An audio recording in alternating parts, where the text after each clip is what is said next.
Long பியர்டுனால என்னென்ன problems வருதுங்கிறத பார்க்கலாம் இந்த வீடியோவில். ஹாய் வியூவர்ஸ், நான் உங்கள் தாடி ரவி. சில பேர் வந்து லாங் பியர்ட்லாம் வச்சுருக்காங்க இல்லையா? இப்போ எனக்கே என்னென்ன ப்ராப்ளம் அப்படின்னு வந்து பார்த்தீங்க அப்படின்னா, என்னால் வந்து சரியாக தூங்க முடியாது. இந்த பியர்ட் இருக்கு இல்லையா, தூங்குறப்போ ஒரு சைடு கீழே இறங்கிடும். நான் இப்படி திரும்பி படுக்கிறேன் அப்படின்னா கரெக்டாக அந்த நெக்குக்கு இந்த சைடில் போய் மாட்டிடும். அப்போது நைட்டு வந்து திரும்பி தூங்குறப்போ வந்து ரொம்ப கஷ்டமாக இருக்கும். ஒரு சைடு முடி மாட்டி அப்படியே வலிக்கும் நைட்லேயே. திடீர்னு எந்திரிச்சிருவேன். நான் வந்து ஒரு பைக்கில் போகிறோம் அப்படின்னா என் பின்னாடி யாராச்சும் உட்காந்துருந்தாங்க அப்படின்னா இந்த தாடி வந்து அப்படியே பிரிஞ்சு இந்த சைடு போயிட்டு பின்னாடி உட்காந்து கண்ணிலெல்லாம் குத்திருக்கு. அதனால் இப்போ ஐஸ்கிரீம் சாப்பிட முடியாது. ஒரு மிக்சர் சாப்பிட்றேன்னா அதுவும் கஷ்டம்.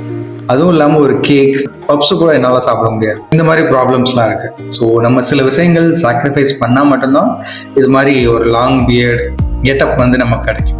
நீங்களும் சில விஷயங்களை சாக்ரிஃபைஸ் பண்ணுங்கள். இது மாதிரி லாங் பியர்ட் க்ரோத் பண்ணுங்கள். Thank you so much.